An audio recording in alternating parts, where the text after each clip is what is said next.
Hello, and thank you for watching another video from the Gospel Rescue Mission. Today we are doing part 2 of our series in how to help the homelessness. This video is called Change is Not Easy. And really what we're talking about, this is a continuation of my discussion with Mr. Kevin Darr. He is the Executive Director of U-Turn for Christ, another international ministry much like the Gospel Rescue Missions that is really geared towards helping the homeless leave homelessness behind, and those who are, his is focused primarily on those who are stuck in their addictions. But the question is why have we chosen to offer rigorous programs versus, say, a low barrier shelter or something like that? It's a great discussion. Wanted to give you some food for thought. If there's anything that strikes a chord, would you go ahead and just write something down in the comments for us and let us know? And we'd love to hear from you. Okay, with that being said, here's our video.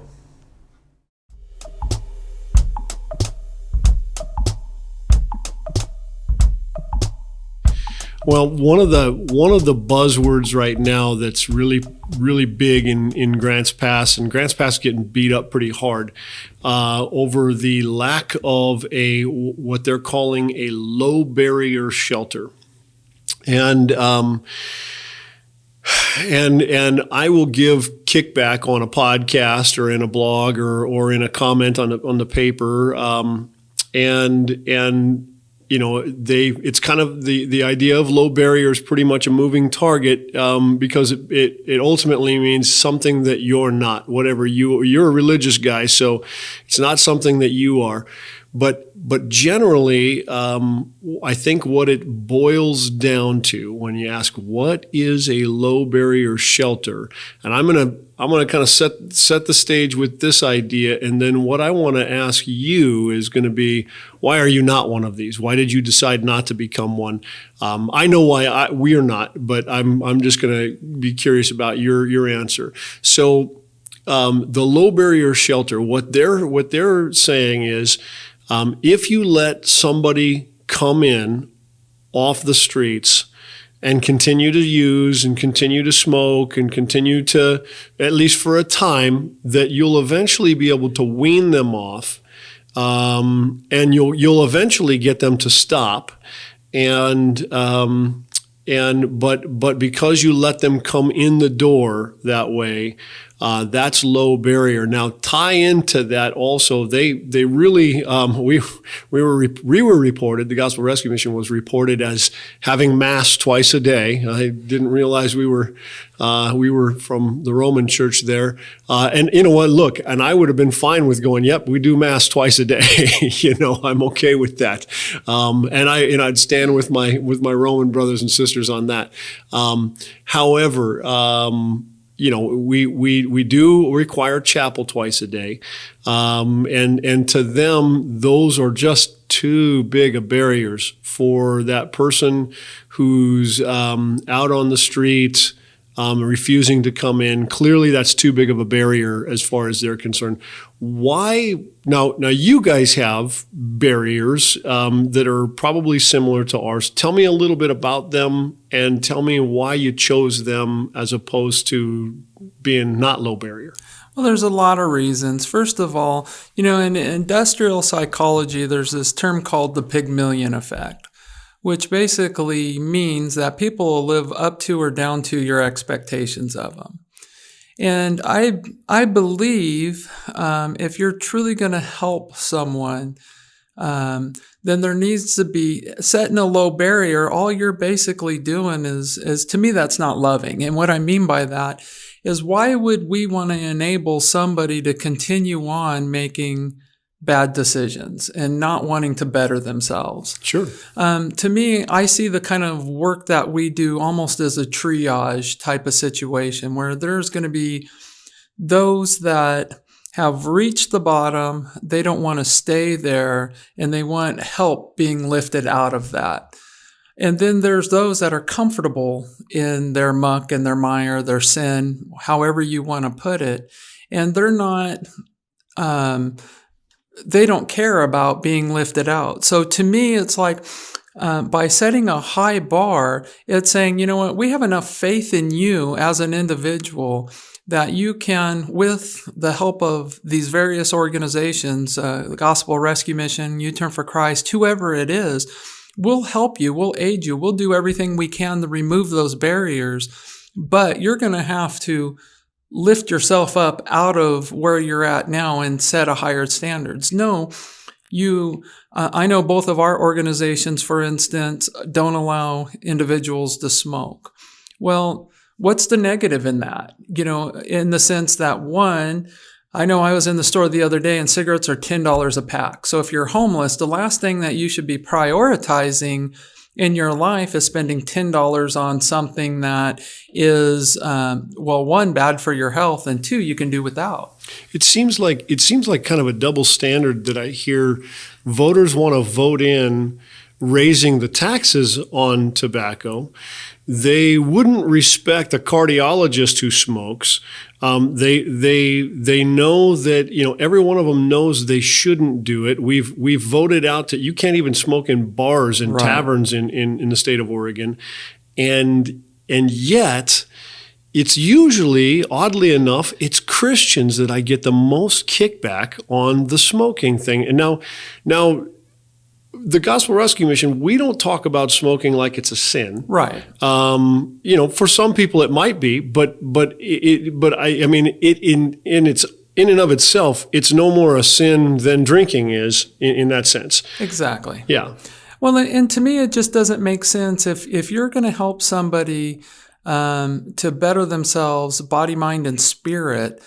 Then why wouldn't you require them to get rid of such a bad habit? And not only that, cigarettes go part and parcel with the old lifestyle. Sure. So why allow them to continue to have that trigger to their old lifestyle, their old way of life? If you want to help somebody to change radically, there has to be radical change in their life. There has to be, the old acquaintances, the old patterns, the old whatever it is, all have to change. You can't, because the thing about an addict is it's all or nothing. You can't, the Bible talks about in all things moderation.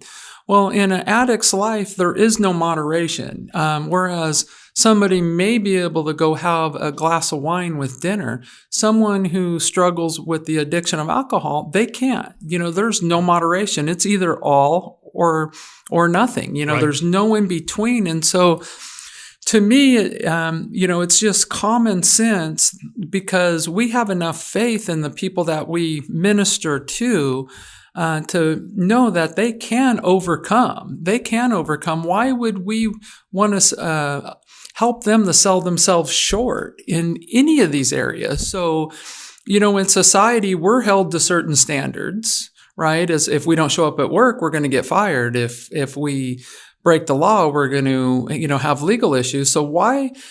We all have certain responsibilities. We all have certain standards we're held to. So why would we not, as we're trying to raise these people up, why would we not want to hold them to standards and say, you know what, we love you enough to be able to put things in place for your protection, for your benefit, so that by the time you leave here, you're equipped to be a valuable member of society and contribute instead of take.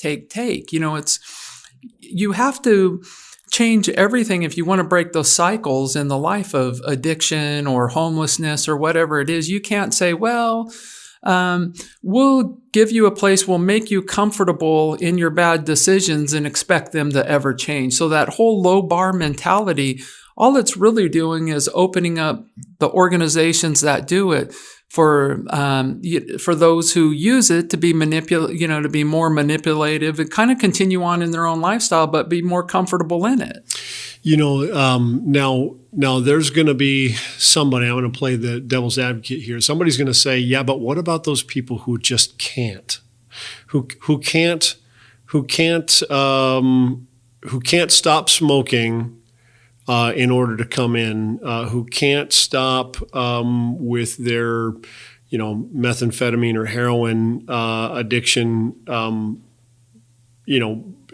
Shouldn't you at least try to give them an opportunity to come in and get out of the weather at least first?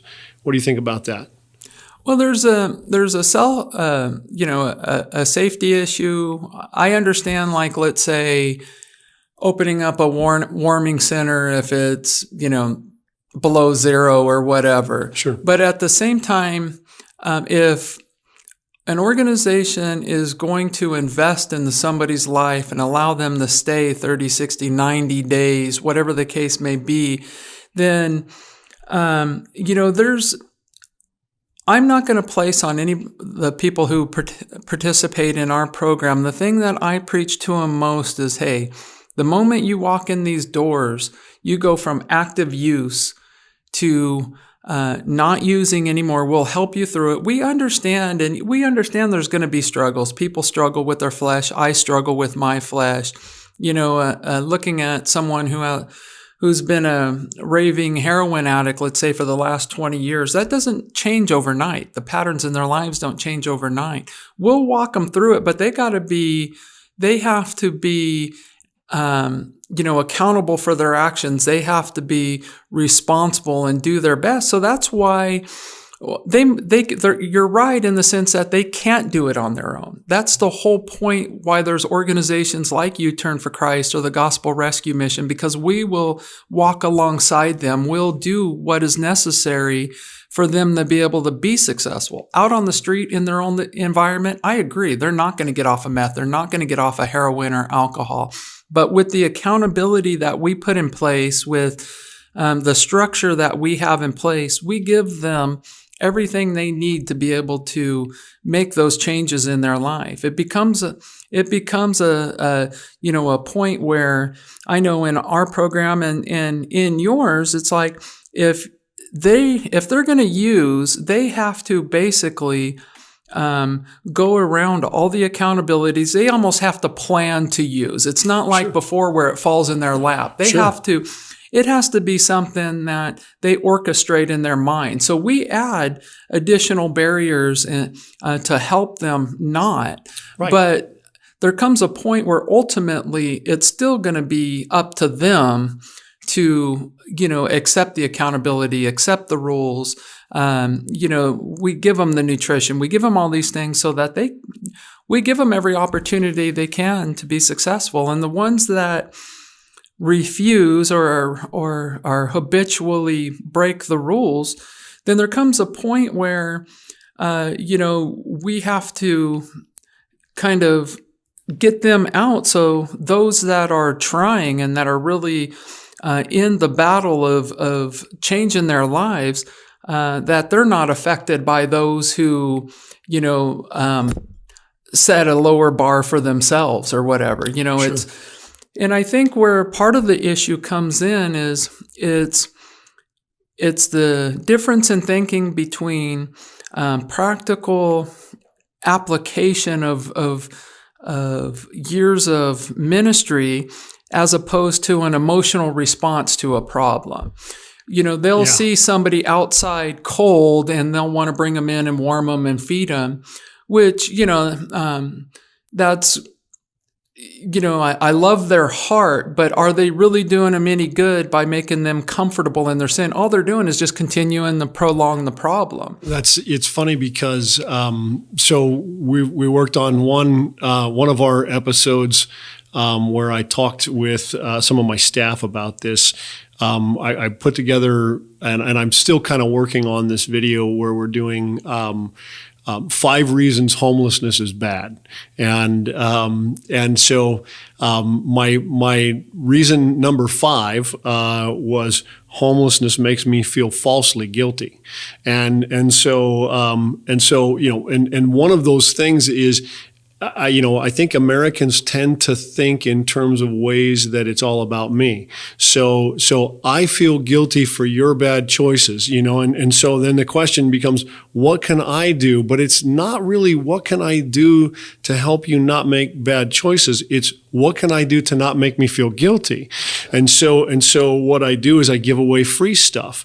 I give away, $5 bills, sandwiches. I'll go through the drive-through somewhere and get, a couple of tacos at Taco Bell or whatever, sleeping bags, blankets, et cetera, et cetera.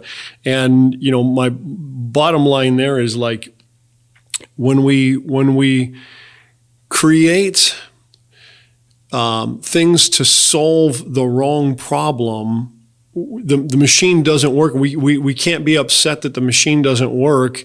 It's the machine's created to solve a different problem than the problem that exists. The problem that exists is that there's people choosing to be homeless. The problem that we're trying to solve is that I feel bad about it. And so what we do is we want to put up free houses, and we want to put up, things that we can throw money at, because again, we tend to think in materialistic, self-centered ways. And their problem isn't that they ran out of money. They ran out of relationships long before they ran out of money. In fact, it's that they ran out of relationships that actually drove them to a lot of their addiction issues. They had bad relationships that caused them to run into their addiction issues and a lot of their mental health issues and whatnot. I keep hearing these statistics that talk about the percentages of people that are on the streets that suffer with mental illness. And I go, man, what would be really incredible is hey, let's find out how many of those mental illnesses are a symptom of being homeless rather than a cause of being homeless. Exactly. Well, there you have it. Kind of a tough conversation, but certainly one that should be thought-provoking, and one that is definitely backed by two organizations that have a lot of success in their history. And so, hey, again, if you found that interesting, if there were points that we made that maybe you were challenged by or something that stuck out to you, could you leave a comment in the comment section below? Also, hey, maybe you've got somebody in your community, wherever you are across the country watching this, that is doing a homeless program really well, that's helping people actually leave homelessness behind. Would you go in and write, give them a shout out in there, give a link to their organization. These are organizations I love. Maybe we can get an interview together and talk and share some ideas with. And again, this is a collaborative effect. If we're going to solve the problem of homelessness across the country, it needs discussions like this. We have to get together and we have to talk. We have to be able to disagree sometimes too, and that's okay too. Disagree with me in the comments. We're really trying to work and build our YouTube channel, and we're not sure how this is going to work, but we would really like it if you would subscribe if this was interesting to you. Follow us on Facebook, share this video on Facebook, maybe if it struck a chord with you, and also obviously check out both U-Turn for Christ and the Gospel Rescue Mission in the links below, because we try and make it easy for Grants Pass Mission. It's grantspassmission.org. Again, thank you for your time. God bless you, and we'll see you in our next video, which is called Once an Addict, Always an Addict? Good question, right? We'll see you next time. Thanks again.